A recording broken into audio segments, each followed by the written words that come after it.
Hey guys, Mike here with EBR, and it's time to meet the Retrospec Koa Rev 2. It's a simplistic approach to a fat tire e-bike that promises up to 52 miles of range and comes in at just $14.99.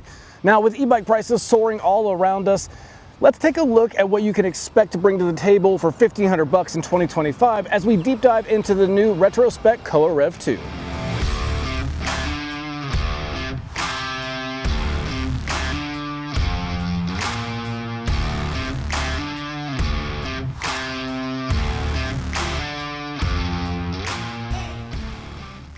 All right, so the Retrospec Koa Rev 2 is a Class 2 e-bike, meaning it will ship to your door limited to 20 miles an hour. But of course, you can go into the display and unlock that to Class 3 speeds, reaching Class 3 speeds of 28 miles an hour with pedal assist.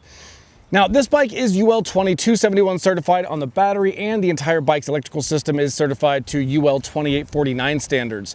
Now, again, this is priced at just $14.99. And when it comes to things like the weight, they don't advertise the weight of this bike. So when I got this in for testing, I put it on our scales, and fully dressed out the way you see it, it came to about 69.1 pounds. The battery, I pulled out and weighed that. That's about 6.5 pounds. So when you take the battery out of this bike, it's about 62 pounds in total. Now, in terms of this frame, this is the step-through frame that comes in the matte graphite color. But if you don't like this color, they also have the moss green, which is kind of a hunter green, also like a dark matte finish green color. And this also comes in two frame configurations. So we have the step-through here, but there's also a high-step version if you prefer that style of bike. Now, when it comes to geo numbers for this frame, this step-through frame specifically, our standover height, the lowest point to access the bike, is about 18.5 inches, making it a good option for anybody concerned about stability or balance. The reach up top is about 17 inches. You have about 8 inches of seat post adjustability, and the max payload on this bike is about 350 pounds. When it comes to tires and wheels, being a fat bike in true fat bike fashion, it is kitted with 4-inch wide tires on 26-inch wheels. Now, these wheels do have an offset spoke pattern with steel gauge spokes, and it's wrapped in a 26 by 4-inch knobby all-terrain tire. That's a good mix of anything from city riding to a little bit of mild off-road riding as well. Now, they say to fill these tires to anywhere between 10 and 30 PSI. When you have big high volume tires like this, I like to stay lower. So personally, I go around 15 PSI, which is on the lower side. And if you go that low, you get the plus of it having to be more comfortable. But the con would be you'll lose a little bit of efficiency. So if you're looking to max out range and efficiency, in that case, bump up your air pressure just to get the most out of your e-bike. Now, when it comes to things like fenders and racks, this bike has no rear rack included with it, but it has several mounting points to add one, and they do offer one optionally at checkout if you want to get a rear rack for it. You also have several mounting points for things like its compatibility with the Retrospec trailer they have if you want to pull a trailer for your pets or kids behind you. They also have several mounting points along the bottom of the frame, and they have a mounting point up front for a front basket as well. So you really can still kit this out any way you see fit. When it comes to fenders, they did include some plastic fenders. You guys know I'm already a fan of plastic fenders over metal. Metal may look nicer in the front end, but I think on the back end and over time, just the rattling, the rusting, the bending, things like that, plastic just takes a beating and keeps on going. Lighting on the Retrospec Koa Rev 2 has a front LED headlight that's activated through the display buttons, and a rear integrated tail light. Now, the good thing about this is when you activate the brakes, this tail light also has a braking feature where it'll highlight brighter just like your car does, kind of giving you some increased visibility and letting people around you know what you're doing, especially when you're braking, which is a good thing. Now, when it comes to the power delivery on the Koa Rev 2, we've got a rear hub motor here. Now, this is rated nominally at 500 watts. And it's activated with a cadence sensor. Now, I reached out to Retrospec because they don't advertise the peaking wattage or the torque numbers, and I didn't hear back in time for the filming of this video, but I do know that I took it on quite a few rides, and we're gonna go on a ride here in just a second, and you guys will see for yourselves. But this thing does do well on hills, both steep hills and some mild hills, 5 to 7% grades. It can hold its own and hold that 19 to 20 mile an hour pace on throttle only, where the motor's doing all the work. So while I don't have those exact numbers, I can say unless you live in an area like San Francisco or a place with tons of hills, this will probably be able to handle anything you throw at it. Now, when it comes to the PAS levels of this motor, this has 6 levels of pedal assist. Generally, e-bike companies go with 3 to 5, but Retrospec has always gone with 6. 1 being the lowest and 6 being the highest, with incremental increases as you go along. Like I said, this motor is activated by a cadence sensor, and if you're not familiar with cadence sensors, once I start pedaling, moving those cranks, that's going to tell this motor to kick on and give that assistance. And when I stop pedaling and stop moving the cranks, that's when the motor kicks off. And of course, you've also got your thumb throttle up top as well, up to 20 miles an hour. Now, powering this motor is the bike's 48-volt battery that's completely integrated into this down tube. Now, this battery is 10.4 amp hours, giving us 500 watt hours to work with. Now, it can also be secured. They do include a set of keys. You can take it out for charging, security, off the bike storage, things like that. The battery itself weighs about 6.5 pounds and it has a 2-year warranty. Now, they say you can get up to 52 miles of range on this bike with this battery and motor combination. And of course, I put that to the test in 2 runs, one being on minimum assistance at level PAS1. And on that run, I was able to hit 45 miles, but just a little bit shy of their 52-mile estimation. And then on the other run, I ran it at full bore PAS6, and that one I got about 24 miles. So for me, I was able to get between about 24 and 45 miles, depending on how I was riding the bike. So when it comes to the component lineup on the Retrospec Koa Rev 2, it kind of keeps the theme of the rest of the bike, and that is a straightforward, no-nonsense drivetrain with some workhorse parts that get the job done and they're reliable. Now, starting back here, we have the Shimano Tourney 7-speed rear derailleur. Now, that's mated to a system here that's got a 14 to 32 tooth rear cassette and a 46 tooth front chainring. Now, up here we have 170 millimeter cranks with some flat plastic pedals that do have a little bit of traction studs and reflectors for visibility. Now, when it comes to braking, they have a Tektro disc brake setup, but the caveat is they're mechanical disc brakes, meaning instead of hydraulic fluid or DOT fluid, or mineral oil, it's going to use a cable actuated tension to squeeze those 2-piston calipers to those 180 millimeter rotors. So essentially the braking system is the same as far as 2-piston calipers, 180 millimeter rotors, and a disc braking setup, but the actuation goes from hydraulic pressure to cable actuation. So in my rides on this, it had been a while since I even got to test a bike with cable actuated brakes, so I was kind of interested to see how it would do. And surprisingly, you feel a little bit more play in the levers because it is cable tension and not hydraulic fluid pressure. So you have a little bit of tension modulation, but at the end of the day, it stopped great every time I asked it to. And you'll see in the video here, we go on a ride together and I put that to the test at over 20 miles an hour on a really quick stop, and it performed just fine. Now, when it comes to things like the saddle here, so this is Retrospec's spring supported, what they call their comfort saddle. And between the spring supports and this wide cushy saddle, it's extremely comfortable. I enjoyed rides on this, and you could spend a few hours on this and I don't think it would give you too many problems as opposed to like a more performance oriented bike would. Now, moving up to the cockpit here. Up front, we do have suspension, so it's a hardtail, meaning we only have suspension on the front end of the bike and nothing on the tail end of the bike. Now, the suspension is 80 millimeters of travel, and it does have a lockout feature. If you don't want that, you can just simply lock it out, and as you can see, it doesn't depress. And then on the left side, we also have a preload adjustment, so you can kind of dial in how that reacts with your body weight. Now, up here in the cockpit, up the front, we have all of the cable management into these cable organizers here. And then inside the cockpit, we have a 700 millimeter wide alloy bar. It's got a slight rise to it and a 31.8 millimeter bite. Now, that bite is had by the mountain bike style stubby stem, which I prefer seeing these on most bikes because these can be found anywhere from Amazon to your local bike shop to even the retailer as a spare part. They're easy to find, easy to service, and easy to swap should you want something for a better fit. Now, on both ends, we have lock-on grips, which I always like lock-on grips because, well, they lock on, so they don't spin over time, they don't slip off over time, they stay right where they should, which is always a good thing. Now, on the left here, we have the PAS control buttons. Pretty simple to set up. It's a plus, a minus, and a menu button. And over on the right, we have our 7-speed over-the-bar shifter from Shimano that you can see with a little window which gear you're in while you're shifting. And on both ends, we have our Tektro mechanical disc brake levers with brake cutoff sensors, meaning when I actuate the brakes, it instantly sends a signal to the motor to turn off. So in a panic, if I brake really hard, the motor's not going to run on and push me into something. Everything cooperates and lets you stop safely whenever you need it, which is always good. And then right in the center, we have our Retrospec display. So let's take a closer look at that and see what you can do with the display.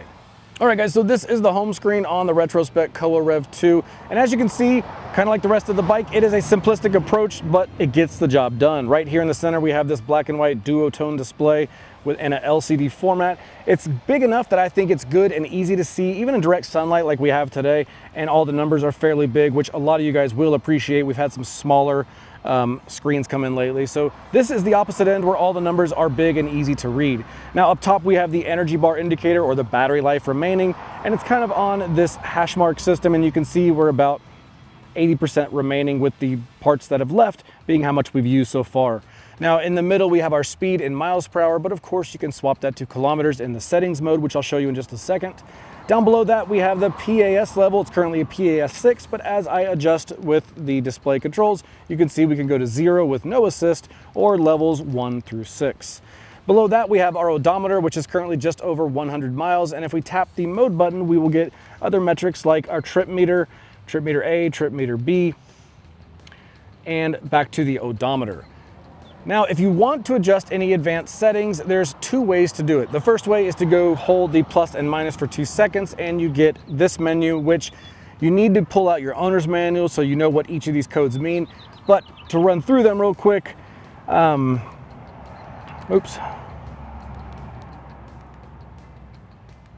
like right here where it says mile at ST3, if you change that, you can change it to kilometers per hour. And then at ST4, wheel size 26 inches. If for some reason you ended up with a different sized wheel, you could go in here and make that adjustment too, so the speedometer and everything works the way it should. Now, if you want to get out of this, you can just hold the menu button and go back to the main screen. But if you want to go where you unlock speeds, you're going to go back into the advanced menus. But this time, once you get here, you're gonna hold plus and menu button one more time, and that will take you to the settings where you can change the speeds. But just so you know, this is password protected, so you'll need to use the one-time or the initial passcode given to you by Retrospec to make that unlocking possible. But once you get that, you're good to go at class 3 speeds, and aside from those small tweaks, you can go back to the home screen, and it's a straightforward display that, like I said, gets the job done, and it's nice and easy to read even in this direct sunlight. All right, we're out here on the Retrospec Koa Rev 2. And when you get on this, the first thing you notice is just how easy it is to get on and off thanks to this step-through frame. It's got a real low standover height, I think of around just 16, 17 inches, if I can recall that off the top of my head correctly. But if you haven't thrown your leg over a bike in many years, or you're worried about balance or stability, these step-through frames just make everything a lot easier. It's also really comfortable. Whoa, almost murdered a lizard there, but he survived. It's also very comfortable. It's got a big cushy seat, it's got big 4-inch tires, and it's got a big suspension fork up front that really just, I mean, as you can guess, fat tire bikes, big wide seats, these just soak bumps up and chew them up like they're nothing. So this motor is the 500 watt motor, and it's got a cadence sensor activating it. So cadence sensors basically realize that I am spinning the pedals, so I'm turning the cranks with my legs, and that just sends a signal to the motor to power on the pedal assist. As far as motor noise goes, there's a little bit of a motor noise to this one. It's not really loud, but it's also not silent. It's just kind of that present e-bike motor noise you're kind of used to hearing on bike paths these days. One thing that's interesting on here is the use of mechanical disc brakes. So that means you do get a disc brake. It's got a 2-piston caliper, just like hydraulics do. And it's got 180 millimeter rotors, just like normal hydraulic brake setup. But instead of having mineral oil or some sort of dot fluid in the reservoirs, it uses a cable tension to actuate and apply pressure to the brakes. So it won't be as strong as a hydraulic disc brake, but with mechanical disc brakes, you still get good stopping power. It's just not going to feel the same as like a hydraulic disc brake. And we'll put that to the test here in just a second as well. Let's hit this throttle and see if it holds speed going up this little 9% grade. So we're at 20, down to 19 and 18, 17, back up to 18, 19, and 20. So a little 2-mile-an-hour dip on that 9% grade. Let's go up to steeper, excuse me, not steeper, but longer one. It's more sustained, like a 5 to 7% grade, but it lasts longer, like a quarter mile. So let's go over there and play and see how this bike does on that. I'll do the same thing and hold the throttle on it. parked right on this residential street here.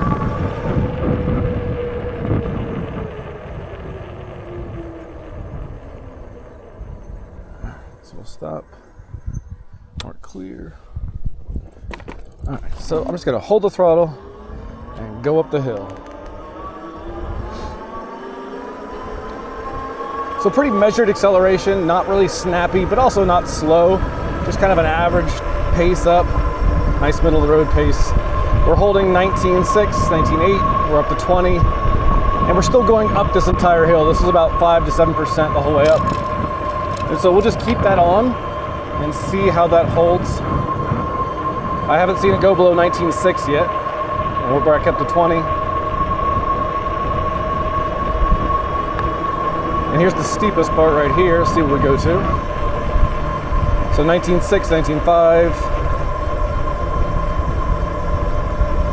19.3. This is the hardest part. 19.2. Back up to 19.3.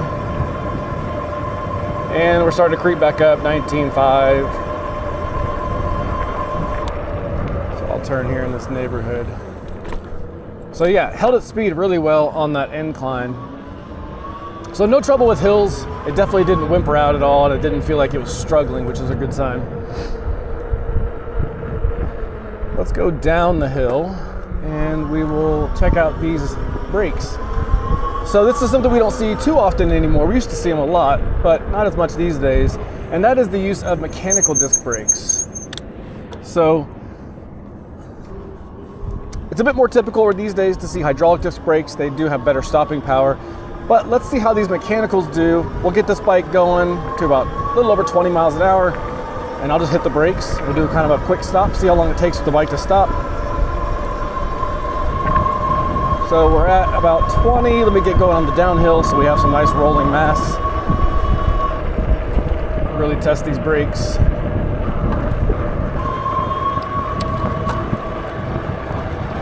All right, so we're about 20. I'll speed up a little bit more. All right, so 22 miles an hour, 3, 2, 1. So the stopping power is still really good. I mean, it stopped fine. There's a little bit of squeak, but that quickly kind of quieted up as I continued to brake. It might just be dust or oil on the pads or whatever. But all in all, cable actuated brakes, they require a little bit more maintenance. So these are going to have cable tension applying the force to the brake pads. So cables, over time, do lose some of their tension. That brake is squeaky. And that requires just part of your maintenance, just being to, once a year, just check it, make sure it's tight. But it's pretty easy to do. The bike cruises around town just fine. Despite its 4-inch fat tires, this is a bike you could use to get around town, commute, or just go play on the weekends. It's kind of a no-fuss ride. I kind of like the simplicity. There's no app. There's no fancy display with lots of crazy menus. Even the parts and components on it are very straightforward, very just workhorse component lineup. I had no issues with the bike at all, but let's go back, put it on a mechanic stand, and we'll just talk about it from like a build perspective and things you should know about maintenance-wise, and then we'll wrap this review up. All right, guys, so this is that time in the review where we kind of look at the bike, not from a review standpoint or performance standpoint, but more from a ownership standpoint, things like build quality and maintenance, things you should just be aware of with the build. So I'm gonna start with some things I could improve, and then I'll go into some things that I like. But before I jump into it, I wanna say thank you to Feedback Sports. They've given us a few of their Pro HD racks. These are made of aluminum, they fold up small, and they do a really good job of holding these big, heavy e-bikes in a nice, stable platform, something my cheaper bike stand at home cannot do. So if you're looking for something beefy and stable, yet lightweight and easy to move around, check out the Feedback Sports lineup. I'll put a link down in the description. Now, to kick it off with things that I would like to see improved, or just some things that I don't love about the Retrospec build, actually, I'm gonna start with things I do like. So I'm gonna start, I mentioned it earlier, but the plastic fenders is always a good option over metal. They don't require painting, they're lighter, they bend, they don't rust. There's just a lot of pros to these versus the cons when you compare them to something like a metal fender. These are just easy to deal with, lightweight, easy to remove, easy to install, and they take a beating without ever changing how they look. Now, beyond that, the offset spoke pattern in this, we have a 4-inch wide tire, meaning that relationship between the wheel and the tire needs a good solid footprint all the way around. And by offsetting each spoke, it allows that tension to be just equally spaced out, and it makes a better bond between the wheel and the tire. Also up here in the front, while we do not have a through axle on this front fork, we do have a solid bolted axle, which is just going to be just as strong as a through axle, just not as easy to remove as a through axle. But this is still better than a quick release option that has a small metal rod that I just don't think can handle the size and weight and just the pressures that come with a bike this big and heavy turning up front. I like seeing the solid bolted axle up front. And then finally, this is a small thing, but it goes a long way from an ownership and maintenance standpoint. Everything they did here in the headset with the stem, leaving extra space with the spacers, these are all parts and pieces you can find anywhere from your local bike shop to Amazon to reaching out to the brand. And they make swapping out stems for things that maybe you want a better fit, things you want to just change and upgrade to lighter parts. Everything's just easy to access, and they're all parts you can find at your local bike shop. So I just think that's a win for an ownership at any level. Now, some things that I would say just to keep an eye on, things you should know about owning the Koa Rev 2. Number one is kind of hard to see, it's down here. Hopefully we can put some footage up on the screen. But essentially there's a very thin wire running out of the internal housing and into the bottom bracket, and I believe that's for the cadence sensor. And while that's not new to have a connection there, it is new to me to have it just exposed the way it is, because if you went over a low-hanging rock or root or through a brush, that could easily just get ripped right out from the bottom. Hopefully you can see it on the screen what I'm talking about, and it'll make a lot more sense. And then the other thing is this does have cable actuated hydraulic disc brake, or excuse me, cable actuated brakes, not hydraulic. And so while they work really well, they have a good strong bite, all the braking tension from the pistons relies on the cable tension. Now, just like a derailleur over here where we have this piece of cable hanging out, that's because the derailleur hanger and the brakes, or the derailleur and the brakes, all rely on cable tension. So when you're servicing and when you're owning this, if you start to feel your brakes just not biting like they used to, the first place to come check is your cable tension. You want to simply just loosen this first nut, pull it finger tight, and then retighten it and recheck your brakes. Because it is a metal cable, over time the constant pulling on it is just going to stress the cable, and years from now it might need a new cable. But in between then, every now and then you'll just want to make sure that cable tension is nice and snug so everything works the way it should. And really, other than that, the beauty of having a bike that's this straightforward and simplified, not with all the tech, not with all the fancy features, makes owning and operating and maintaining much, much easier. But that wraps up my thoughts on the Koa Rev 2. All right, guys, so there you have it, the Retrospec Koa Rev 2. Kind of an interesting offering in 2025 on a fat tire e-bike. And while it may keep things straightforward with more of a simplistic design, things like a cadence sensor, mechanical disc brakes, and 50 miles of range, in the end, when I rode this bike and gave everything I could and threw everything I could at it, it ate everything up. The ride is very comfortable, and it doesn't break the bank. In today's e-bike world, where it seems like a lot of prices are just soaring in all directions, it's nice to see something still moderately priced with a really good value-driven outcome result, and that is really you get a good bike at a solid price point. Now, if you have any questions about the Koa Rev 2 that I did not cover, drop them down below, and I will do my best to find that information out and personally reply to you. And if you haven't done so already, consider liking and subscribing, and until the next review, I will see you guys out on the trail.